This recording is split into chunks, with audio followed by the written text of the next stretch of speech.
नमस्कार। हम RBSC syllabus कक्षा 10 की हिंदी की बुक पढ़ रहे हैं, जिसमें हम पद्य भाग पढ़ रहे थे और आज का हमारा पाठ है जयशंकर प्रसाद। जन्म 1889 ईस्वी, मृत्यु 1937 ईस्वी। जीवन परिचय। छायावादी कवि जयशंकर प्रसाद का जन्म काशी नगरी में सन 1889 में हुआ था। इनके पिता बाबू देवी प्रसाद शिक्षा प्रेमी थे, जिन्हें लोग सुंघनी साहू कहकर बुलाते थे। प्रसाद जी की प्रारंभिक शिक्षा का प्रबंध पहले घर पर ही हुआ, बाद में इन्हें क्वींस कॉलेज में अध्ययन हेतु भेजा गया। अल्पायु में ही अपनी मेधा से इन्होंने संस्कृत, हिंदी, उर्दू, फारसी और अंग्रेजी का अच्छा ज्ञान प्राप्त कर लिया था। बचपन से ही इनकी रुचि साहित्य की ओर थी। इंदु नामक मासिक पत्रिका का इन्होंने संपादन किया। साहित्य जगत में इन्हें वहीं से पहचान मिली। काव्य रचना के साथ साथ नाटक, उपन्यास, कहानी विधा में भी इन्होंने अपना कौशल दिखाया। इनकी प्रमुख रचनाएं निम्नलिखित हैं।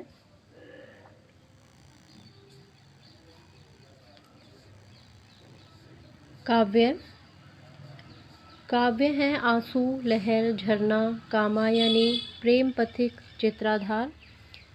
नाटक ध्रुव स्वामिनी, विशाखा, राज्यश्री, अजातशत्रु, स्कंदगुप्त, चंद्रगुप्त, एक घूंट। उपन्यास कंकाल, तितली, ईरावती अपूर्ण उपन्यास है। कहानी आकाशदीप, प्रतिध्वनि, पुरस्कार, गुंडा, आंधी, छाया, इंद्रजाल। निबंध है काव्य कला तथा अन्य निबंध।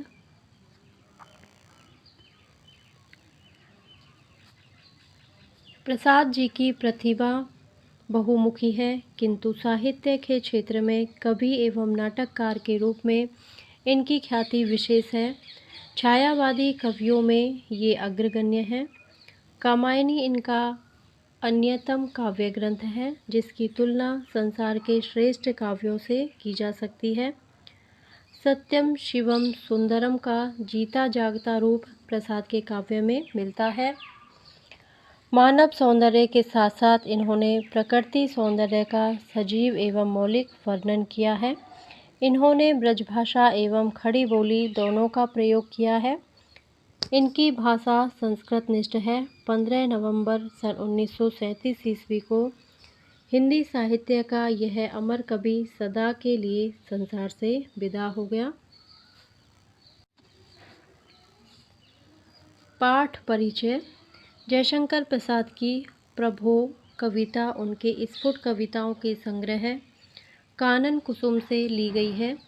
ईश्वर की स्तुति करते हुए कवि ने उसकी सर्वव्यापकता, सौंदर्य और शक्तिमत्ता का गुणगान किया है। कवि को प्रकृति के प्रत्येक उपादान में ईश्वर का अनंत प्रसार दृष्टिगत होता है। चंद्र किरणें ईश्वरीय प्रकाश को व्यक्त करती हैं। सागर की उत्ताल तरंगें उसकी स्तुति करती हैं। चंद्रिका उसकी मुस्कान को तथा नदियों का कलकल निनाद उसके आह्लाद को व्यक्त करता है। वस्तुतः प्रकृति के सौंदर्य और प्रेम से युक्त भव्य रूप को प्रकाशित करने वाला ईश्वर ही है। ईश्वर की कृपा होने पर मनुष्य के समस्त मनोरथ पूर्ण होते हैं। खड़ी बोली हिंदी में रचित यह कविता प्रसाद जी की भाव अभिव्यक्ति का सुंदर उदाहरण है। तत्समयी और गंभीर भाषा ने कविता को अद्भुत अभिव्यंजना सौष्ठव से युक्त कर दिया है। लयात्मकता, सरसता और मौलिकता की दृष्टि से भी यह कविता उत्तम कोटि की है।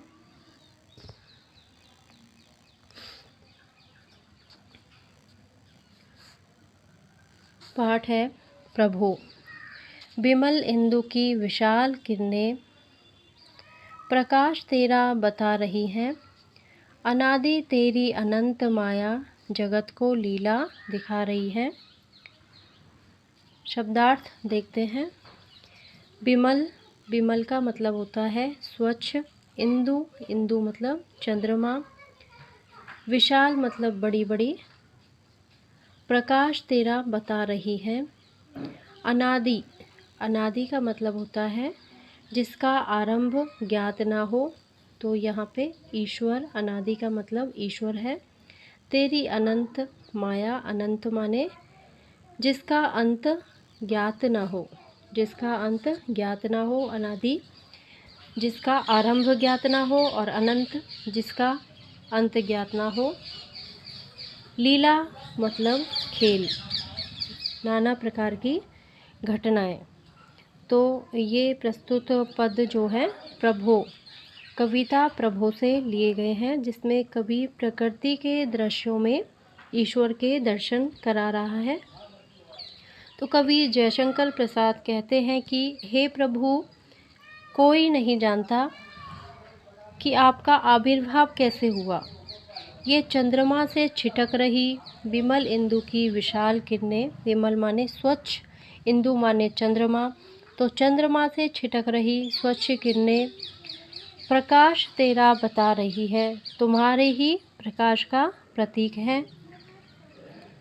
ये प्रकृति में जो सारी घटनाएं घट रही हैं वो और कुछ नहीं, तुम्हारी ही सर्वव्यापिनी माया की मनोहारिणी क्रीड़ाएं हैं, जगत को लीला दिखा रही हैं, यानी कि तुम्हारी सर्वव्यापिनी माया की मनोहारिणी क्रीड़ाएं हैं, जिन्हें देखकर जगत मुग्ध हुआ करता है। अनादि तेरी अनंत माया जगत को लीला दिखा रही है। ये सारी भगवान की ही खेल हैं, भगवान की ही क्रीड़ाएं हैं, और जिन्हें देखकर ये जगत खुश हो रहा है। प्रसार तेरी दया का कितना, ये देखना है तो देखे सागर। तेरी प्रशंसा का राग प्यारे तरंग मालाएं गा रही हैं। प्रसार मतलब विस्तार, प्रसार मतलब विस्तार, सागर। प्रसार तेरी दया का कितना, ये देखना है तो देखे सागर। सागर का मतलब समुद्र, अथवा यहाँ पे समुद्र का विस्तार। तेरी प्रशंसा का राग, राग मतलब गीत, राग मतलब गीत। तरंग मालाएं मतलब जो लहरें उठती हैं सागर में, तो वो लहरों की जो मालाएं हैं, लगातार लहरें आ रही हैं। तो इसका अर्थ है, जो इसका है कि इस अंश में कवि ईश्वर को परम दयावान बताता है, और दयावान बताते हुए कहते हैं जयशंकर प्रसाद जी कि समुद्र में जो निरंतर उठती लहरें हैं, उन लहरों का शब्द उसी परमेश्वर की प्रशंसा का गीत है। जो लहरों से जो आवाज़ आ रही है, ऐसा लग रहा है कि वो लहरें भगवान की स्तुति में ही या भगवान की प्रशंसा में गीत गा रही है। तो ईश्वर की हृदय जीव मात्र के लिए अपार करुणा से भरा है। प्रसार तेरी दया का कितना, तो इसमें यहाँ पे ईश्वर की करुणा को, ईश्वर की दया को बताया गया कि जीव मात्र के लिए ईश्वर का हृदय करुणा से भरा है, कोई भी उसकी दया से वंचित नहीं होता। ये देखना है तो देखे संसार। यदि ईश्वर की दया की व्यापकता को देखना, जानना चाहता है तो उसे सागर के विस्तार को देख लेना चाहिए।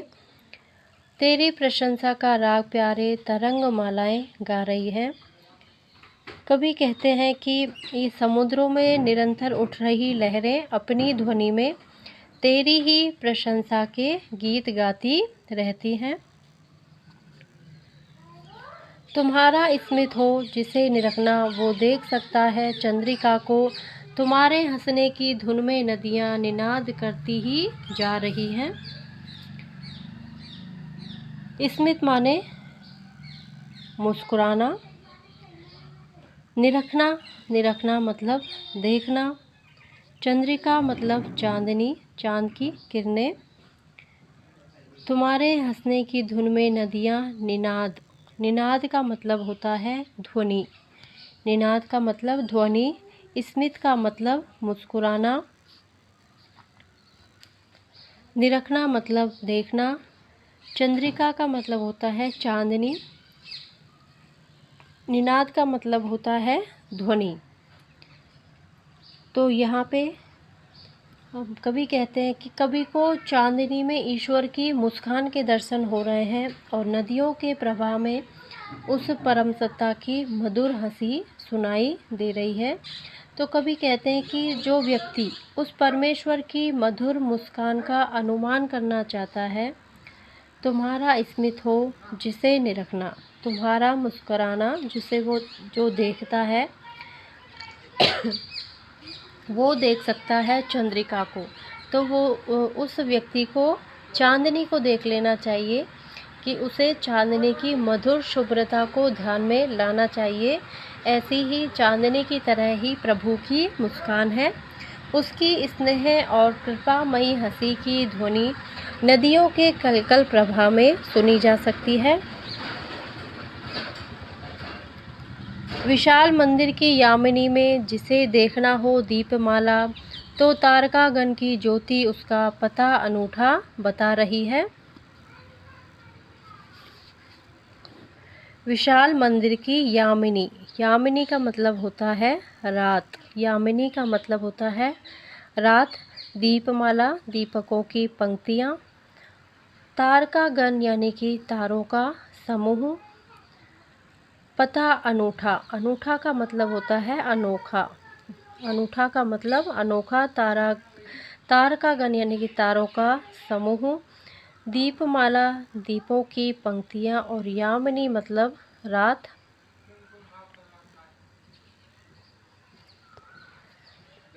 तो प्रस्तुत पंक्तियाँ जयशंकर प्रसाद की रचना प्रभो से ली गई हैं। तो इसमें इस पद्यांश में जो है कवि नूतन कल्पनाओं के माध्यम से परम प्रभु के अद्भुत व्यक्तित्व की झलक दिखा रहा है। कवि कहते हैं कि विशाल मंदिर की यामिनी में, कवि कहते हैं कि क्या तुम उस अज्ञात परम प्रभु के रात्रि में दीपमालाओं से दमकते विशाल मंदिर की झलक पाना चाहते हो? तो फिर उस विशाल नीलाकाश में झिलमिलाते असंख्य तारागणों को निहारो। वह प्रभु कैसा अनोखा और प्रकाशमय है। इसे ऐसी विराट कल्पना से कुछ समझा जा सकता है कि वह प्रभु कितना अनोखा है, प्रकाशमय है। तो यहाँ पे जो दीपमालाएं हैं उनका अनुमान आकाश में जो तारे दिखते हैं, तारों की जो माला होती है, तो उन तारों के समूह को देखकर लगाया जा सकता है। रात्रि में दीपमालाओं से जगमगाता एक विशालकाय मंदिर और असंख्य तारागणों से भरा रात का आकाश, दोनों को एक साथ कल्पना में लाना। तो कवि ने यहाँ पे पाठकों की समझ को सुगम बना दिया है। अगला है प्रभो प्रेम में प्रकाश तुम हो, प्रकृति पद्मिनी के अंशुमाली, असीम उपवन के तुम हो माली, धरा बराबर बता रही है। प्रकृति पद्मिनी का मतलब होता है प्रकृति रूपी कमलनी, प्रकृति रूपी कमलनी। अंशुमाली होता है सूर्य। असीम जिसकी कोई सीमा या अंत ना हो। धरा मतलब पृथ्वी। तो प्रस्तुत पंक्तियों में कवि ईश्वर को प्रेम से परिपूर्ण प्रकाश बता रहा है। कवि के अनुसार परमात्मा प्रकृति को प्रसन्नता और सुरक्षा प्रदान करने वाला है। जैसे आकाश में सूर्य के निकलने पर कमल खुद ब खुद खिल जाता है, उसी तरह उसी प्रकाश से ईश्वर को उसी प्रकाश से तुलना करते हुए कवि कहते हैं कि हे मेरे प्रभु, आप ऐसे प्रकाश हैं जो ऐसे प्रेममय प्रकाश हैं जिससे प्रेम की वर्षा होती रहती है। प्रकृति पद्मिनी, और यह सारी प्रकृति रूपी कमलनी को खिलाने वाले, परम प्रसन्नता में बनाने वाले आप ही हैं। यानी कि आप ही उसके प्रसन्नता देने वाले सूर्य हैं। अंशुमाली का मतलब सूर्य हैं। आप वह सूर्य हैं जो प्रेम में प्रकाश प्रदान करते हैं और जिससे ये सारी प्रकृति पद्मिनी खिल जाती है, प्रसन्न हो जाती है। असीम उपवन के तुम हो माली और इस सृष्टि रूपी अनंत उपवन के रक्षक आप ही हैं। इस सत्य को यह सारी पृथ्वी धरा बराबर बता रही है। सारी पृथ्वी निरंतर बताती आ रही है। पृथ्वी का प्राकृतिक सौंदर्य, प्रसन्नता देने वाला स्वरूप और इसके प्राणियों में उपस्थित परस्पर प्रेम भाव आपकी कृपा का प्रत्यक्ष प्रमाण है।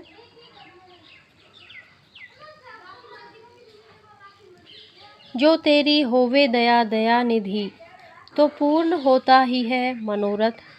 सभी ये कहते पुकार करके, यही तो आशा दिला रही है। जो तेरी होवे दया निधि, दया निधि का मतलब दया के भंडार। तो पूर्ण होता है मनोरथ, मनोरथ का मतलब मन की इच्छा। सभी ये कहते पुकार करके, यही तो आशा दिला रही है। तो कवि ने यहाँ बहुत ही सरल भाषा में उस दयावान और सारी इच्छाओं को पूर्ण करने वाले ईश्वर को बताया है। कवि जयशंकर प्रसाद कहते हैं कि दयानिधि, दयानिधि मतलब हे दया के भंडार परम प्रभु, सारा संसार सदा से पुकार पुकार कर कहता आ रहा है